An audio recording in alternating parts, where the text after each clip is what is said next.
Assalamualaikum warahmatullahi wabarakatuh. Perkenalkan, nama saya Edi Rawan dan di sini saya juga ditemani teman saya Nuzulia Muspiana dan juga Nurmayana.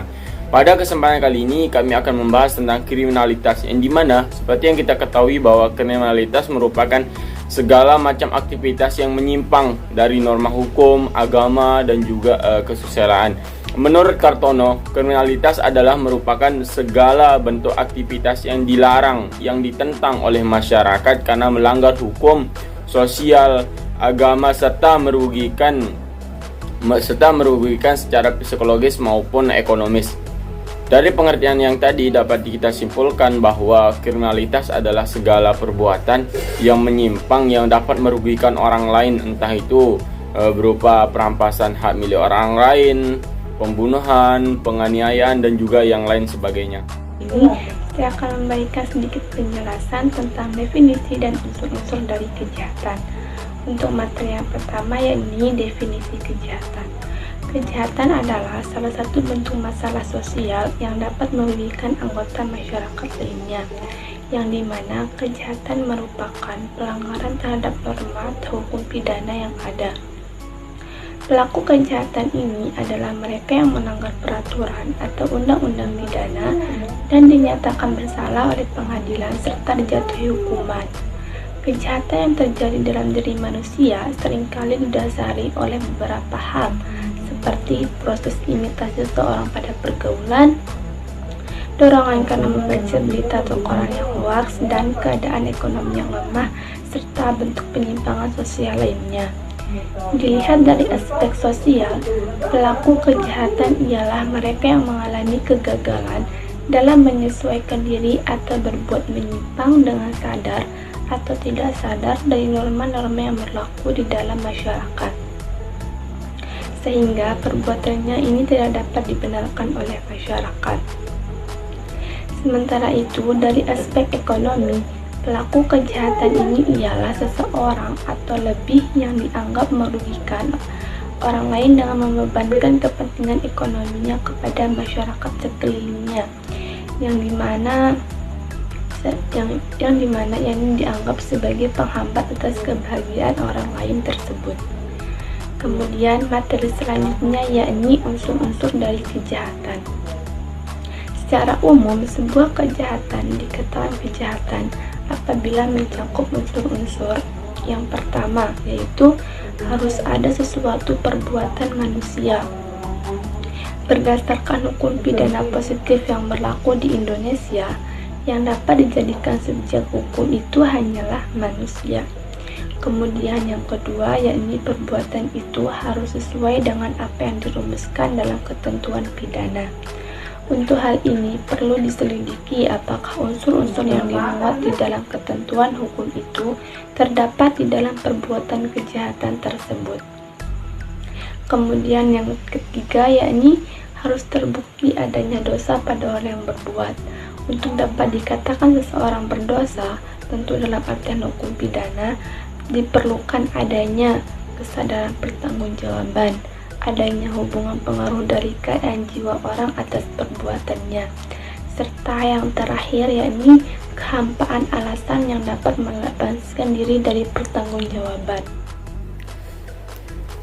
Baik, saya akan melanjutkan pembahasan tentang kriminalitas tersebut. Nah, sekarang yakni penyebab manusia itu bisa melakukan tindak kriminalitas, yang dimana dalam buku kriminologi suatu pengantar menjelaskan bahwa masalah struktural yang perlu diperhatikan dalam analisis kriminologi Indonesia adalah masalah kemiskinan, yang dimana masalah kemiskinan ini merupakan salah satu penyebab seorang itu bisa melakukan tindak kriminalitas seperti pencurian, perampokan, dan juga yang lain sebagainya. Nah, di sini ada beberapa teori yang menjelaskan bahwa seseorang itu bisa melakukan tindak kriminalitas. Yang pertama yakni teori biologis. Teori ini mengatakan bahwa faktor-faktor psikologis dan struktur jasmani seseorang yang dibawa sejak lahir melalui gen dan keturunan dapat memunculkan penyimpangan tingkah laku. Pewarisan tipe-tipe kecenderungan abnormal dapat membuahkan tingkah laku menyimpang dan menimbulkan tingkah laku sosiopatik. Misalnya cacat bawaan yang berkaitan dengan sifat-sifat kriminal serta penyakit mental. Faktor biologis juga menggambarkan bahwa kejahatan dapat dilihat dari fisik pelaku kejahatan itu sendiri, misalnya dilihat dari ciri-ciri biologis tertentu seperti bibir tebal dan hidung pesek. Nah, hati-hati bagi seorang yang hidung pesek. Nah, namun hal ini tidak bisa dijadikan sebagai faktor penyebab seseorang itu bisa melakukan kejahatan, hanya saja sebagai teori yang digunakan untuk mengidentikan seorang pelaku kejahatan. Selain itu, pelaku kejahatan memiliki bakat jahat yang dimiliki sejak lahir yang diperoleh dari warisan nenek moyang, karena penjahat dilahirkan dengan memiliki watak jahat.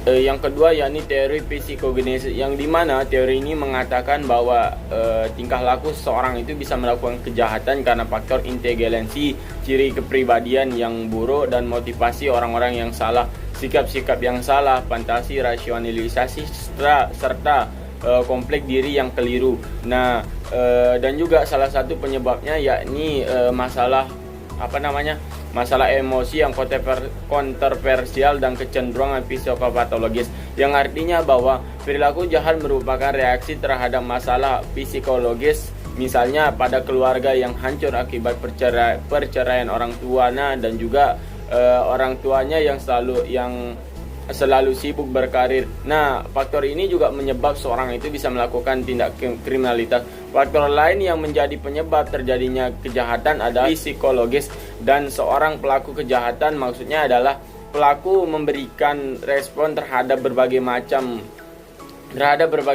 tekanan kepribadian yang mendorong mereka untuk melakukan tindak kejahatan. Yang ketiga yakni teori sosiogenesis, yang dimana teori ini menjelaskan bahwa penyebab tingkah laku jahat murni sosiologis atau sosial psikologis adalah pengaruh struktur sosial yang deviatif serta tekanan kelompok, peranan sosial, status sosial, atau internalisasi simbol yang keliru. Perilaku jahat dibentuk oleh lingkungan yang buruk dan jahat, kondisi sekolah yang kurang menarik, dan pergaulan yang tidak terarahkan oleh nilai-nilai kesucian dan agama.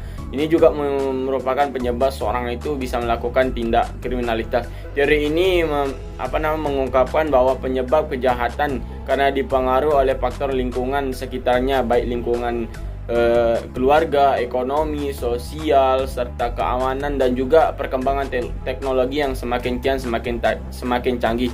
Teori ini mengarahkan kita bahwa orang memiliki kecenderungan atau tidak bisa melakukan tindak kejahatan karena faktor meniru, atau bisa disebut bahasa kerennya yakni faktor imitation. Yang keempat yakni teori subkultural delinquency, yang dimana menurut teori ini perilaku jahat adalah sifat-sifat struktur sosial dengan pola budaya yang khas dan lingkungan yang dialami oleh penjahat. Hal ini terjadi karena populasi yang sangat padat serta sosial ekonomis penghuninya rendah, kondisi fisik perkampungan yang sangat buruk, ataupun karena banyak disorganisasi familiar dan sosial bertingkat tinggi. Nah, faktor ini bisa menjadi penyebab seorang itu melakukan kejahatan, yang dimana seperti contoh sekarang daerah perkotaan lebih rawan ketimbang daerah pedesaan, dikarenakan daerah perkotaan memiliki kepadatan penduduk, dan juga itu yang menyebabkan pengangguran yang tinggi, sehingga seorang itu memilih jalan pintas untuk melakukan tindak kriminalitas tersebut. Nah, berikut teori-teori yang membahas tentang seorang itu bisa melakukan kejahatan. Selanjutnya yakni faktor-faktor penyebab terjadinya kriminalitas, yang dimana seperti yang kita ketahui bahwa faktor seorang itu bisa melakukan tindak kriminalitas, salah satu penyebabnya yakni tingkat pendidikan yang rendah.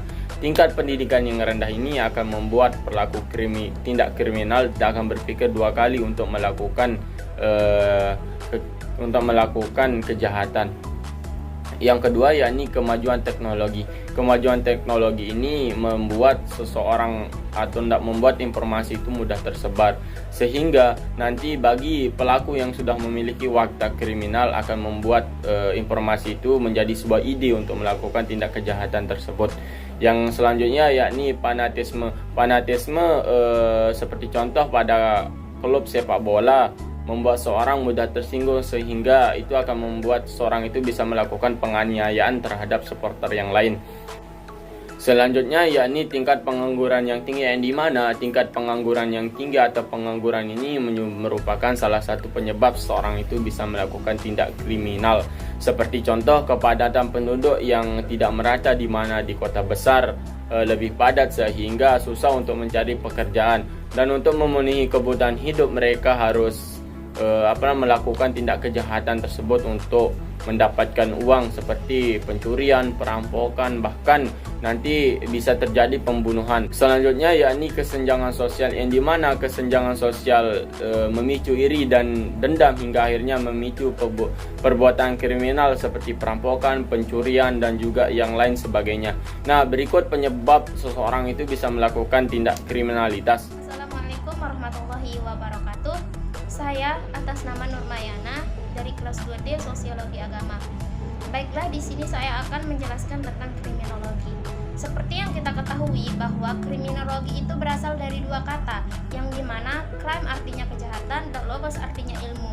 Jadi dapat kita definisikan bahwa kriminologi itu adalah suatu ilmu yang mempelajari tentang kejahatan atau tindakan kriminal. Di dalam kriminologi ini juga ada beberapa ahli yang mendefinisikan. Salah satunya yaitu W.A. Bonger, yang dimana W.A. Bonger mendefinisikan kriminologi ini adalah suatu ilmu yang menyelidiki tentang tindakan kejahatan atau tindakan kriminal. Di dalam fungsi dan disfungsi sosial dari kejahatan, yaitu kejahatan yang bertubi-tubi akan memberikan efek merusak terhadap orde sosial.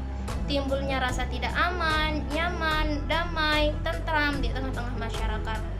Namun dari efek yang merusak itu ada juga fungsi sosial dari kejahatan yang bersifat positif, yang dimana yaitu menumbuhkan rasa solidaritas terhadap kelompok-kelompok sosial, timbulnya tanda-tanda baru seperti norma-norma susila dan lain sebagainya.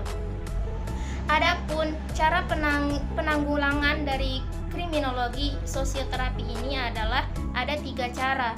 Yang pertama itu preventif sama reprensif. Preventif ini adalah upaya yang dilakukan oleh kepolisian untuk mencegah terjadinya kejahatan. Yang kedua yaitu upaya preventif. Upaya preventif ini adalah upaya tindak lanjut dari preventif untuk mencegah kejahatan. Dan yang terakhir yaitu upaya reprensif, yang dimana upaya reprensif ini adalah upaya yang dilakukan setelah terjadinya kejahatan, kemudian dijatuhkan hukuman kepada sang penjahat.